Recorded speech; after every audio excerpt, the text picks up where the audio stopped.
right, guys. On the addendum handout, we started talking about second theorem of calculus, where your integral has a variable bound.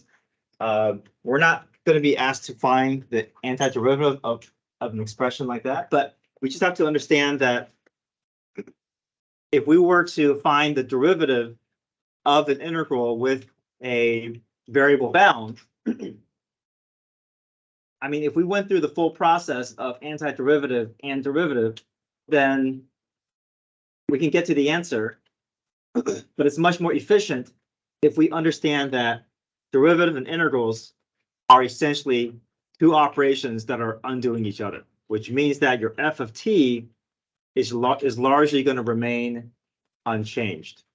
But there is some after effects of these two processes. First, that variable will get lodged into the function. And second, the derivative is going to cause that variable to turn into its derivative. So it kind of has that chain rule look to it, but really it's just understanding that this f of x is not going to change much, but the integral and derivative will have its effect on that expression. So I wanted to show you from example 1 that we could go through that full process and achieve an answer.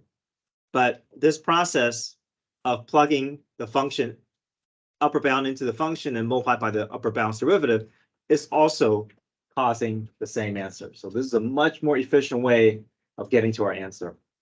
Now, what happened to this 1? Why do you think that 1 did not have any impact in my answer? Because it's derivative 0. It's the derivative, that's right. So the 1 does get inserted into the function, as you see here, but this is a number. That number is going to be forced to a 0 from the derivative process. So, but this variable is going to still remain in some form at the end of our answer. Okay. So I realized that in the past I would just go through this process and we won't really, and I think students would feel like, well, what is the shortcut of, and it's a shortcut of this process, rather than doing two processes that are just going to go back to where we started. We can just jump to the shortcut. So I do want us to practice this. This is second theorem here.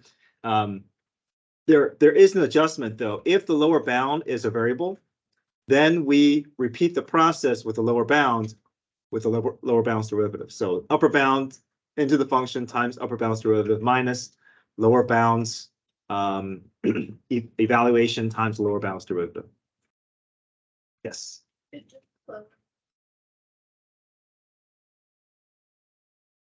Yeah, so that's what I would do. I would force it into this form so that my variable is up top, and then I can just make it look like this formula. And but if you want to flip the bounds, just make sure that you adjust it with a negative in front. So we'll do some of those examples so you guys can kind of see it. So let's go to the next page.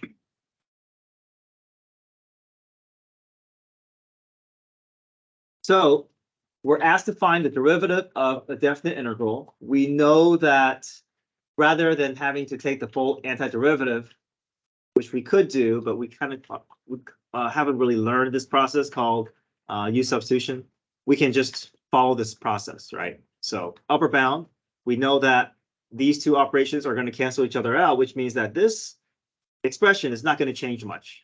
Okay, so we follow the rule. It says take the upper bound, insert into the function. Don't take the derivative, don't take the integral, just plug it in. So if x replaces the t, what would that look like?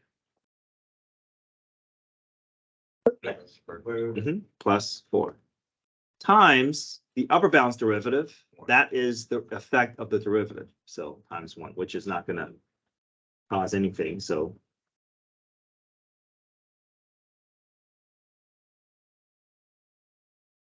Okay, part B, derivative and integral are paired together on top of the same expression.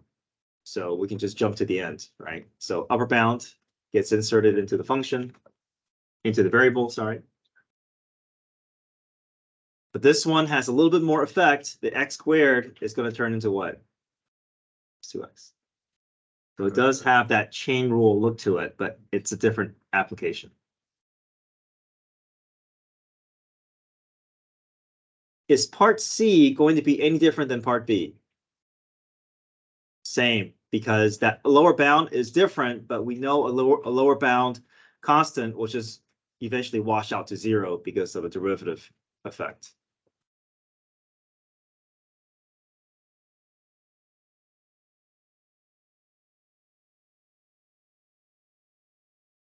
So the nice thing about this process is that because we're taking advantage of the two processes undoing each other, we don't have to do a whole lot of calculus, right? We can kind of just leave this expression alone because we know that whatever we find, we're going to have to undo it, and we're just going back to where we started.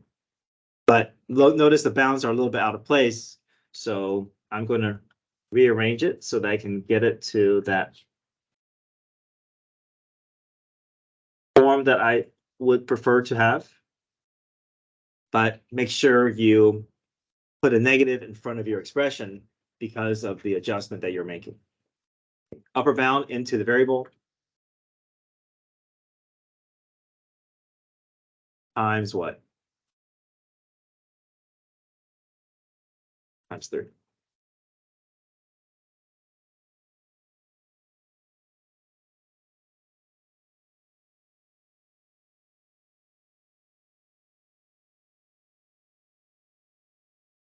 Okay, what's different about part E? Yeah, so we'll go through this formula here. Okay.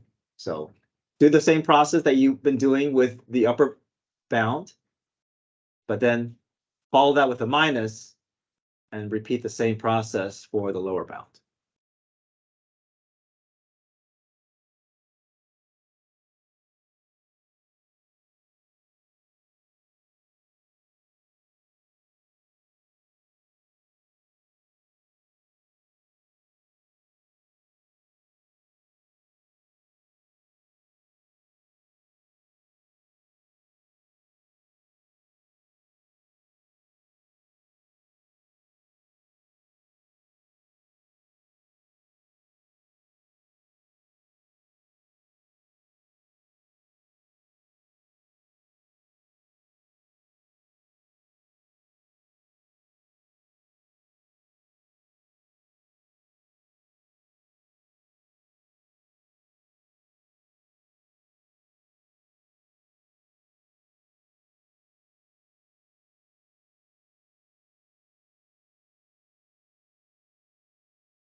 Just a pass.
Okay, did we get that?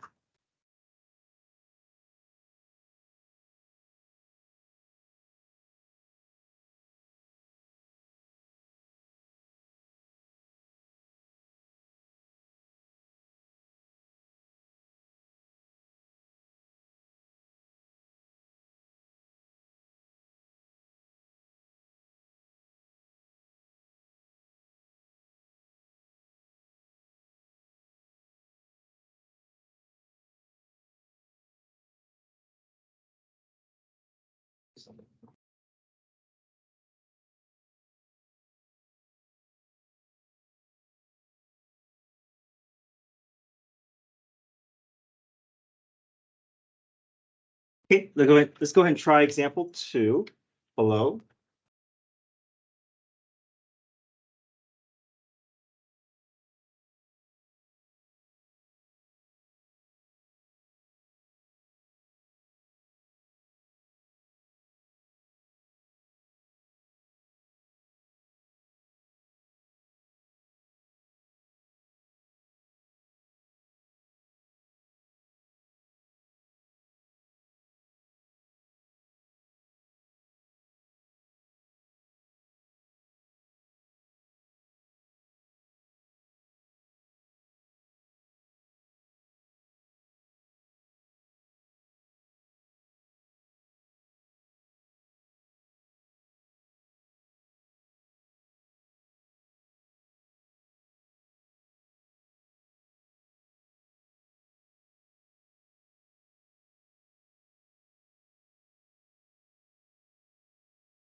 On a test, would we have to simplify it to the last stage, or would it be fine if it's unsimplified like the step before? That's fine. Okay.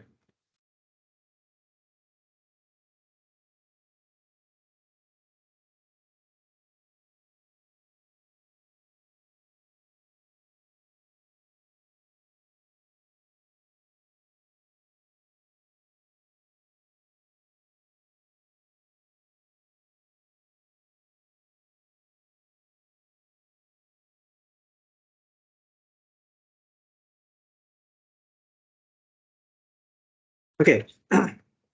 Next topic is something called average value theorem. So if you guys can turn to any questions here?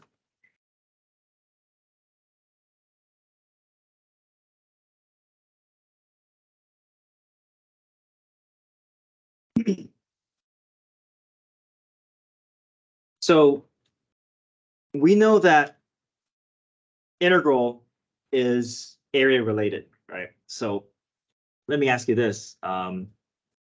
What's the formula of area of a rectangle?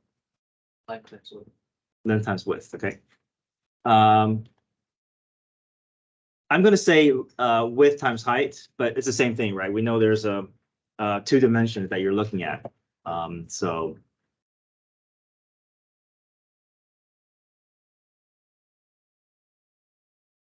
now, if I ask you to solve for heights, what would that look like? Height equals what? Rectangle area divided. Yeah, so right, if I'm just solving for this and trying to get that height by itself, it's just area divided by width, right?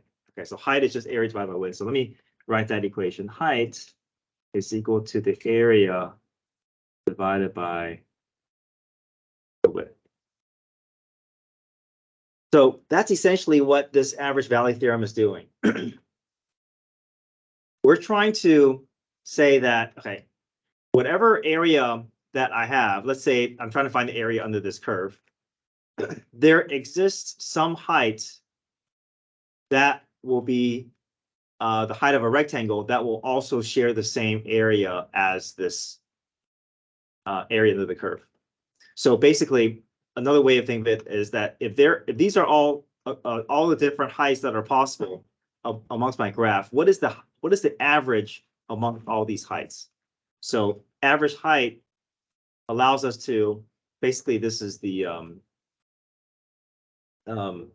mean value theorem of integrals. We're trying to find the average height amongst all the heights here.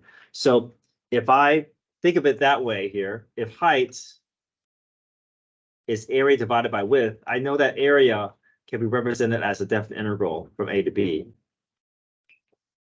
And the width is just the distance between my endpoints, right? So B minus A, B minus A.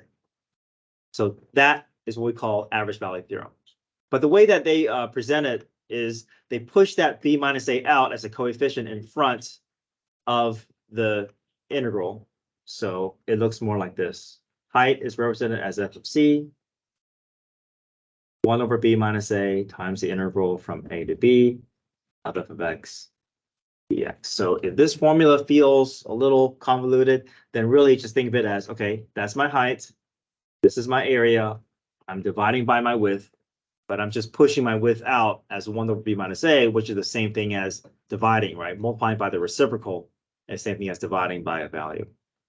So there exists a rectangle such that the area of the rectangle is the same as the area under the curve for that rectangle. F of c represents the height of that, or average height that represents the height of a rectangle that shares the same area under the curve. So example 1, it says find the average value of the function of x squared plus 1 on 2 to 5. So amongst all the different heights from 2 to 5 on this curve, what is the average height? So we say f of c is equal to 1 over b minus a. My a and b value are my endpoints. So I'm just putting it into this formula here.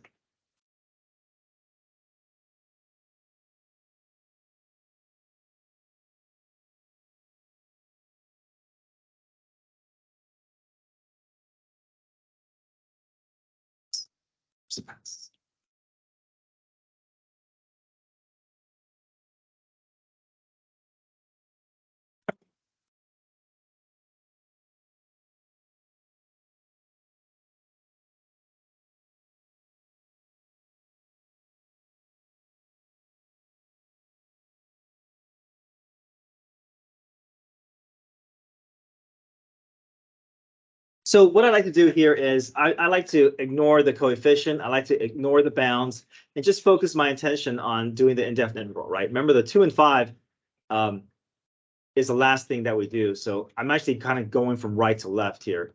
I mean, I can involve the coefficient, but I just like to just do the simplest thing first. Like just take care of this definite or indefinite integral of x squared plus 1 dx.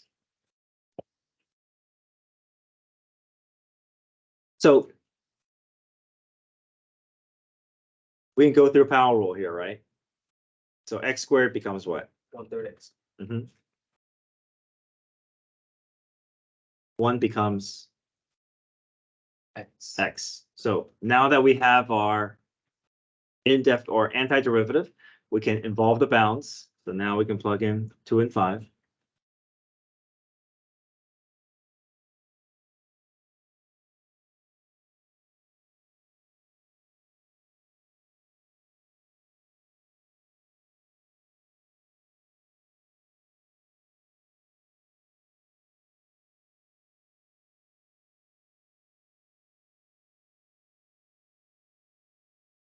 So now I'm going to clean this up, but I don't want to forget about what.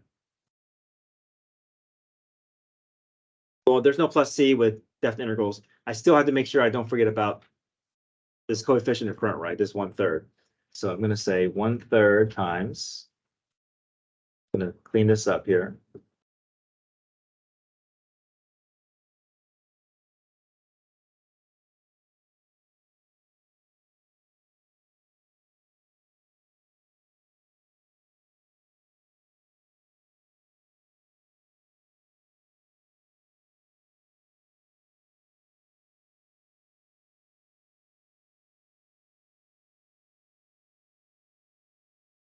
So I cleaned this up, combined like terms. I got it all the way down to 126/3 times 1/3 is 126/9, which becomes 14. And so the average height is 14. So that tells me that on my graph of x squared plus 1, between 2 and 5, if I were to compare all the different heights, and if I were trying to find the average height amongst all these heights, the average height will be 14. So that's the average value, that's the average height. Now part B is saying find the C value. So find the C value means where is that average height going to actually show up on the curve? So if I have the Y value target, how can I find the X? Put it in the original. Into the original, right? Remember, that's the Y value. So just set 14 for the Y and solve for X, then I can find out where on the curve is the graph going to hit that average height of 14.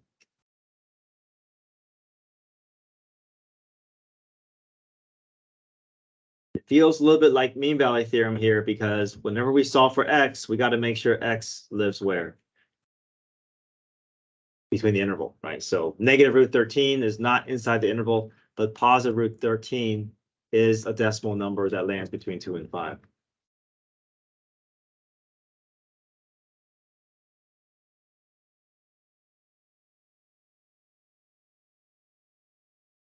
Right. The trouble that I see students experience with average value theorem is they set this up, and for some reason, because there's so much going on here, the temptation is that students want to just insert the 5 and 2 into the expression, but that's not right, right? We have to first get to the antiderivative before the bound can be involved. So can we do a practice problem? This is, I copied and pasted it from a different worksheet here. This is number 47 from a previous textbook, but it's the same process. I just want us to kind of move through the steps so you guys can see it from beginning to end on your own. So try number 40, try the problem below here.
My A value is -2, my B value is positive 2.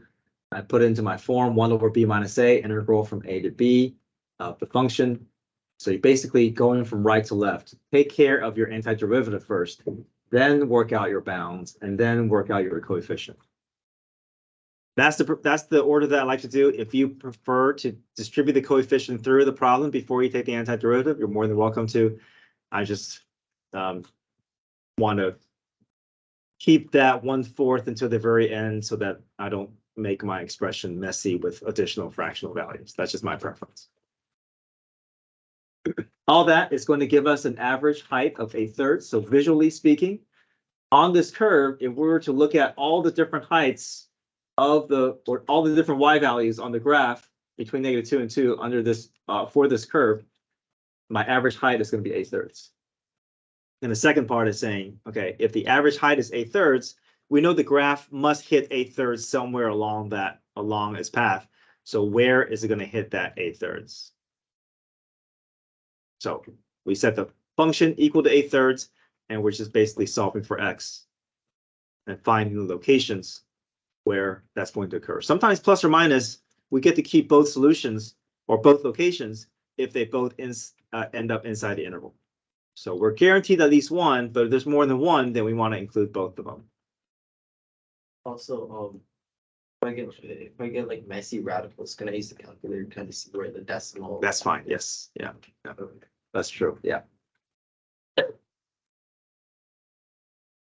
Mhm. Since 8 minus 8/3, 16/3. Oh.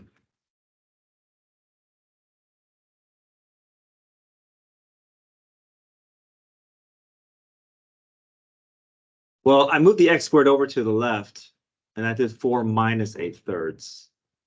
So 4 minus 8/3 is 4/3. Right? I'm saying like the step that's right above that. Oh, this one here. Yeah.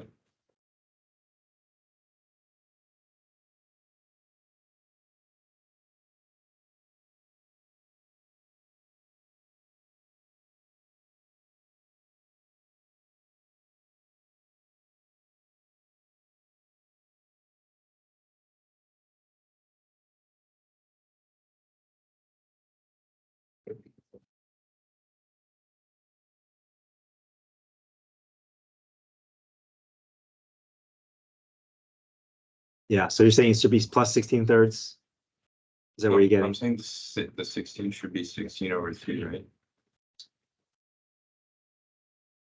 Oh, okay. Sorry. This is what I did here. I combined these like terms first, and then I combined those like terms. Okay. So I made it 8 plus 8, which is 16, and negative 8/3 minus 8/3 is negative 16/3. And then once I got there, then I got common denominator. So I just organized it a little differently. Yeah, sorry. I didn't do this first. I Got it.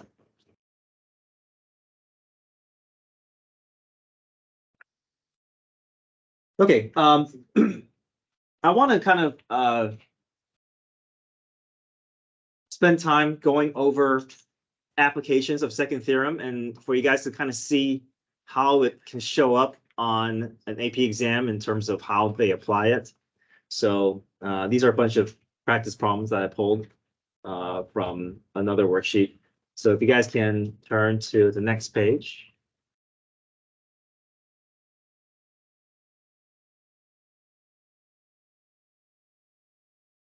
We'll skip the top problems. These are just average value theorem. Does that process make sense? So you're just doing depth integral with the coefficient in front, right? That's really, and just have to kind of take your time through that process. Second theorem is very useful, but sometimes it can feel a little overwhelming looking at the problem. It feels more complicated than it actually is. So I want to kind of go through it so that we can kind of get that practice and seeing how to involve second theorem when it calls for it. So number one, we see that it's a derivative of an integral. So anytime I see two pairings of two operations on top of the same function, I'm going to take advantage of second theorem. So second theorem says, insert the upper bound into the function. Do not do any derivative integral of this function. I mean, I do see integral and derivative, but whatever I'm going to do to this, I'm going to turn around and undo it. So I'm not going to change this. This is going to stay the same. But the upper bound is going to involve itself into the expression. So what's the first step here? Natural log of x. Good. Times, One. what's the upper bound's derivative? Times 1, yeah. So if we understand that process, then it feels much easier, but it does feel a little overwhelming looking at all those notations and trying to make sense of it. Are we good with number one? Okay. Now, number two, this is kind of an indirect way of asking for you to apply second theorem. It says the g of x function is this integral of cosine t squared, right? That feels like a very messy function, but it's not asking for us to evaluate this integral. It's asking us to find the derivative of this function. So let me write it this way. I know that g prime is simply asking for the derivative of this mess.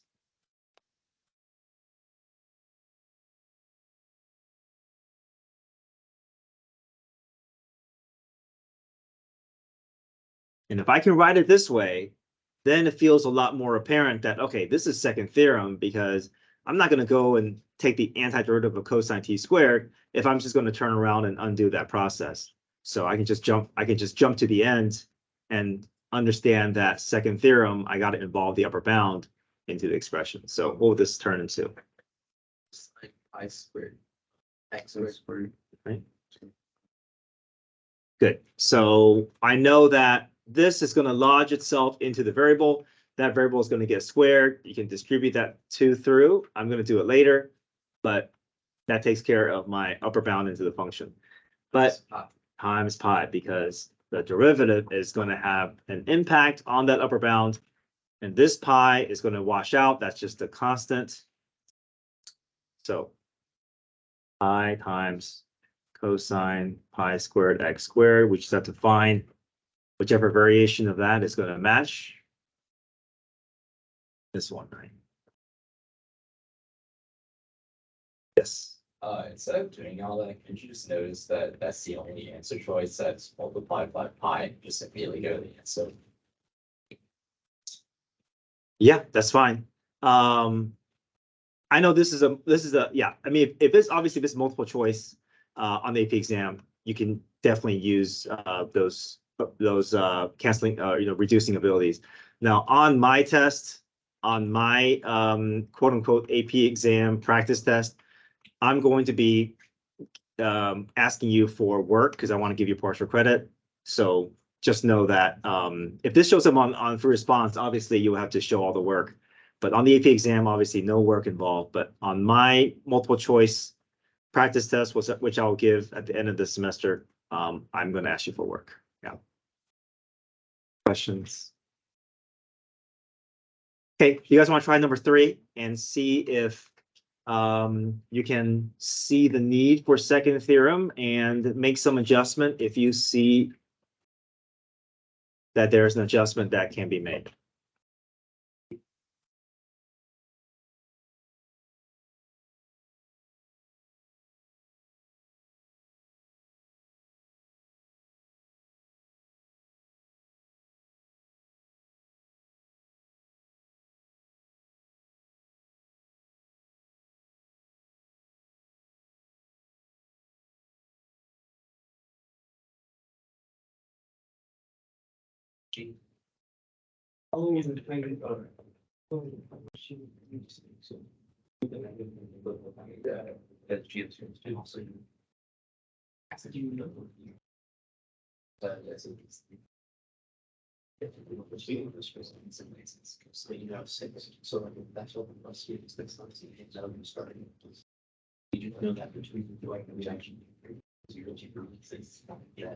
Hey, what you guys get for number 3?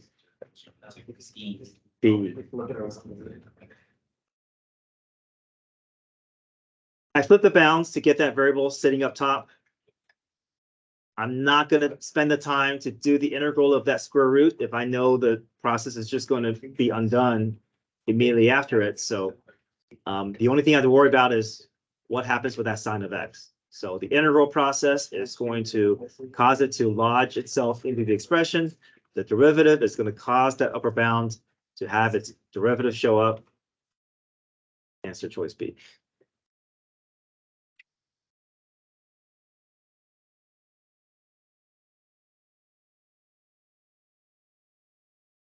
Okay, next page.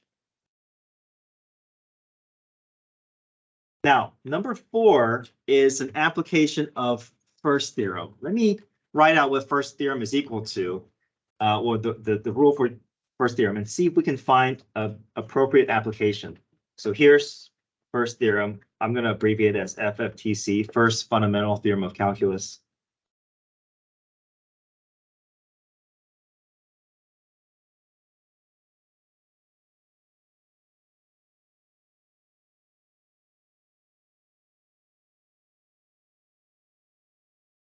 So if I line it up in the same format,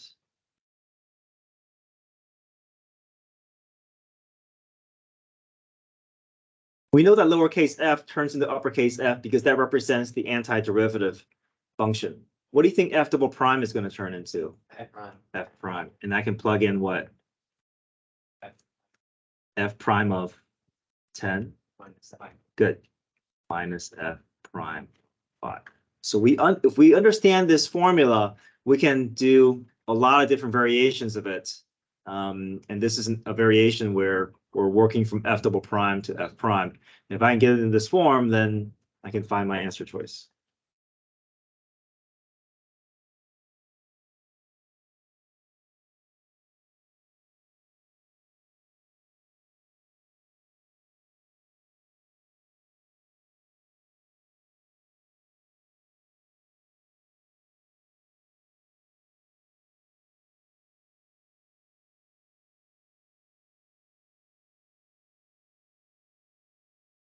Okay, here's another application. Here's number 5.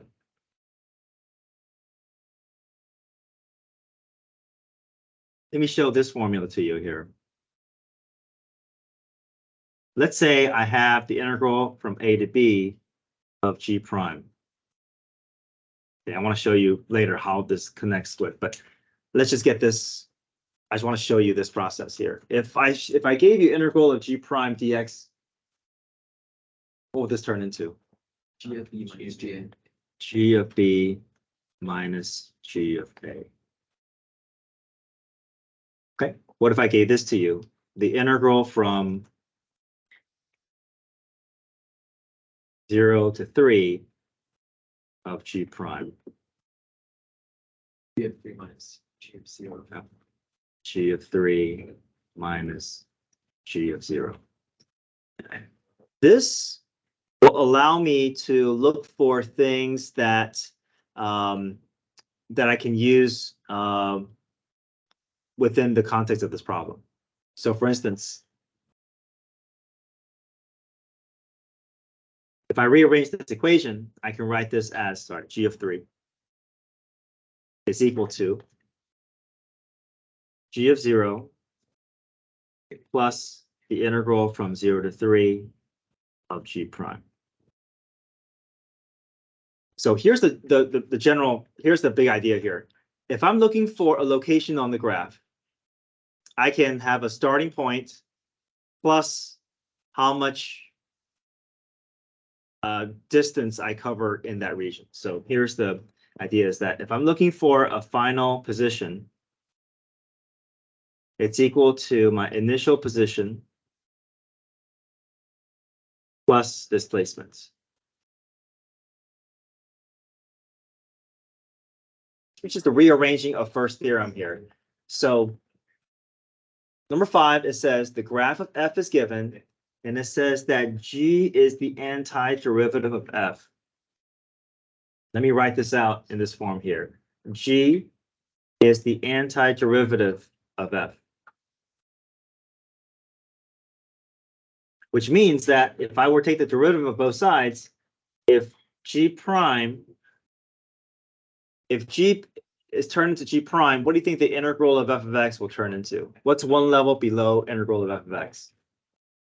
Just f of x. So do we agree that this f function is g prime? Okay, this is g prime here. So if I want to find g of 0, sorry, this is backwards here. If I want to find g of 0, then g of 0 is just going to be g of 3 plus the integral from 3 to 0 of g prime.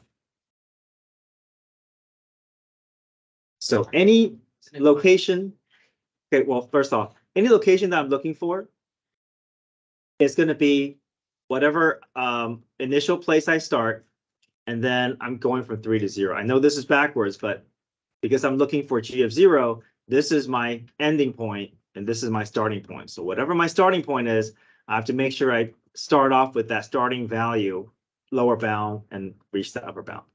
Now that I have my equation set, I can see that I prefer to read the graph from left to right.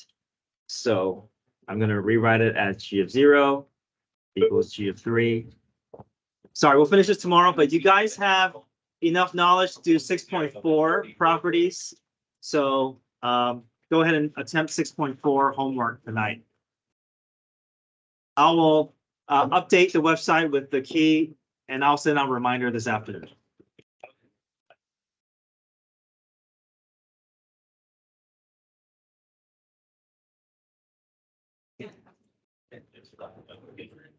One, yeah.